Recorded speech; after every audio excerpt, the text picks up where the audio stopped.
Muy buenos días, soy el doctor José Miguel Gaona y muy bienvenidos a la reunión secreta. Hoy es lunes 6 de abril y vamos a hablar de un tema que creo que os va a interesar muchísimo. Os hemos dejado descansar un poquito el sábado y el domingo para no crear ansiedad, pero hoy tenemos que volver otra vez al core, ¿no? al núcleo duro de lo que tenemos entre manos. Y una de las cuestiones que tenemos en este futuro más o menos inmediato, es algo tan importante como el tema de qué va a suceder en nuestra sociedad, particularmente con los perfiles inmunológicos, ¿no? En Italia se está comenzando esta semana un proyecto en Véneto en el que se van a hacer aproximadamente unos 100.000 análisis. Van a empezar análisis realmente masivos. Y diréis, bueno, fenomenal, ¿verdad? Sí, fenomenal, pero cuidado. La intención también de estos análisis va a ser la producción de dos tipos, por así decirlo, de ciudadanos. Sí, sí. Por un lado, los que ya hayan pasado la enfermedad y tengan anticuerpos, los fuertes. Por otro lado, los que no hayan pasado la enfermedad y no tengan anticuerpos, los débiles. De alguna manera, como los primeros, como si hubiesen estado ya vacunados, evidentemente porque supuestamente ya no pueden volver a sufrir la enfermedad. Digo supuestamente, es lo más probable, la verdad, pero todavía está por ver. No hay estudios científicos que avalen este tipo de cuestiones y todos hemos leído acerca de pacientes que aparentemente se habían curado y luego se han vuelto aparentemente, entre comillas, a reinfectar, ¿no?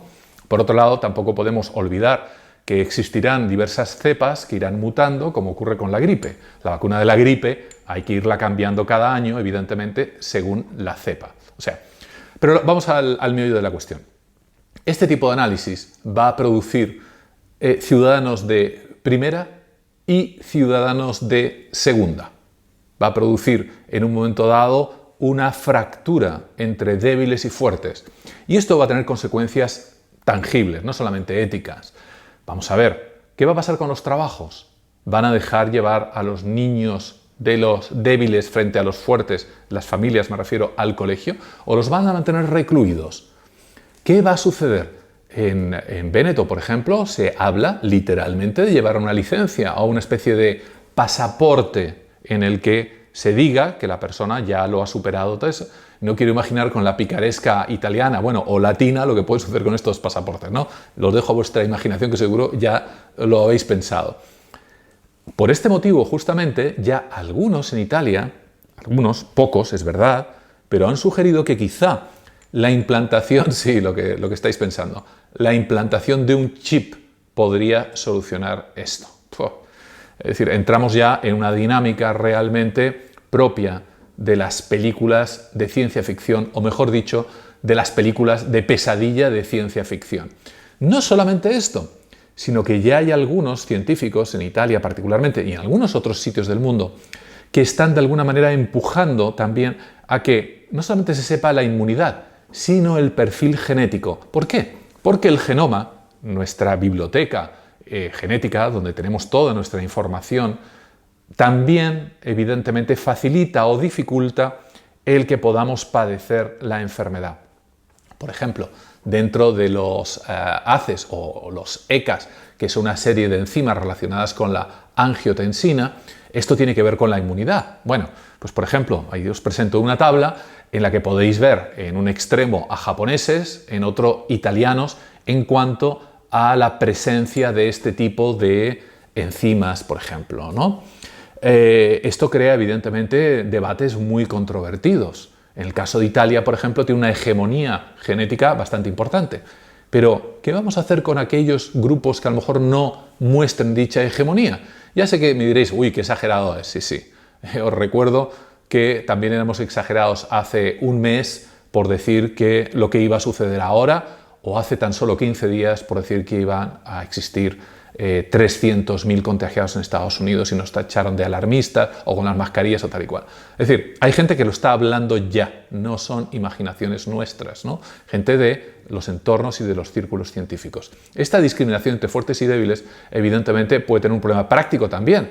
Fijaros, entre naciones. Me explico.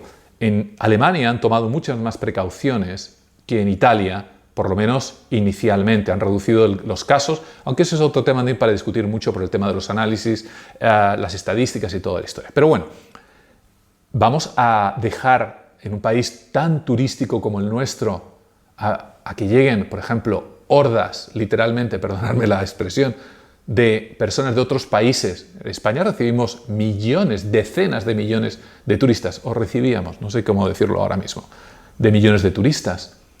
¿Vamos a admitir de cualquier sitio en las que no solamente ya el tema ético, sino su umbral en un momento dado científico, sus normas respecto a este problema sean inferiores que las nuestras? ¿Les vamos a dejar entrar con tanta facilidad? Como cuando, por ejemplo, hasta hace nada venían aviones a diario desde Milán a España, aun cuando sabíamos que esa región, incluso los propios italianos, la tenían totalmente confinada. ¿Vamos a fiarnos de los mismos que no pararon esa historia, ese problema, para ahora que tomen decisiones también respecto a nuestra vida? Y esto es un problema importante, muy, muy importante, porque probablemente sean más o menos los mismos. Y de verdad que ya sabéis que a mí me da igual que sean de un extremo o de los otros. Desgraciadamente, los consejeros políticos o los consejeros científicos que son adscritos a cualquier partido político van a aconsejar habitualmente nunca en contra de lo que su propio partido evidentemente quiere. Y aquí hemos visto hasta esta misma semana catedráticos que seguramente querían salvar su poltrona, su asiento, decir cosas como que las mascarillas no servían para nada, o hace, pero vamos, 3, 4 semanas que esto era una gripe, que no pasaba absolutamente nada. ¿Cómo es posible? ¿Cómo es posible? ¿Cómo pueden haber tenido esa poca vergüenza de haber dicho ese tipo de cosas, lo más probable para solamente salvar su puesto y no ir en contra de la corriente oficial? ¿Podrán dormir tranquilos, de verdad? Vamos, perdonadme, me estoy liando y me voy del tema, pero es algo que lo habéis visto vosotros mismos, ¿no? En la televisión, catedráticos de mucho peso, una vez más entrecomillado, quizá tenían que volver, como dije en el vídeo de ayer, a primero de año de estudios de medicina, ¿no? Y este problema respecto a las fronteras creo que es importantísimo, no solamente para España, Italia, que también vive del turismo, Francia, el propio Estados Unidos. ¿Va a seguir mucho tiempo con los vuelos cortados, aislado del resto del mundo? Hay cientos de miles, por no decir millones de personas que viven de esto. ¿Cómo lo vamos a abordar? ¿Con leyes locales, sin ponernos de acuerdo todos? China ha cerrado sus fronteras, lógico, pero ¿durante cuánto tiempo? ¿Cuánto tiempo serán capaces de mantenerlo así? ¿Van a recibir en un momento dado a personas de países donde haya un gran índice, por ejemplo, de infección, de epidemia, así libremente? Algo habrá que exigir, ¿no? Digo yo. Ya veremos en qué deriva todo esto, porque hay otro tipo de cuestiones también muy importantes que nos van a afectar, pero que se me está acabando el tiempo y no quiero marearos hoy. Pero la que os acabo de plantear, pensaros, darle un par de vueltas, que tiene pero que mucha miga. Y esta semana, en Estados Unidos, ya como un adendum a lo que os acabo de contar, el Surgeon General, que es como la mayor autoridad sanitaria, Jerome Adams, ha dicho que a los americanos, prepararos para otro Pearl Harbor. Vais a vivir cosas que nunca en vuestra vida habéis vivido. Es decir, va a haber un verdadero shock. Prepararos. Nosotros más o menos intuimos y sabemos qué es lo que hay gracias al Big Data. Quizá lo hagamos en otro momento, ¿vale? Pero prepararos vosotros psicológicamente también, porque aunque aquí no haya acabado, recordar que uno de los motores también en la economía occidental es Estados Unidos. Simplemente hoy os he lanzado todas esas reflexiones para subrayar la importancia del momento histórico que todos estamos viviendo. Esto no es una cuestión de 15 días nada más y que luego ya veremos, se va a quitar y vamos a volver todos a nuestra vida normal. Con esto no quiero deprimiros para nada, pero haceros cambiar el chip, y no el chip que nos quieren implantar, sino vuestro chip, metafóricamente hablando. Cambiemos nuestro chip porque la perspectiva a futuro creo que debemos de irla cambiando en un momento determinado para hacer este escalonamiento del que ya iremos hablando. ¿De acuerdo? Hasta entonces, como siempre, muchísima fuerza.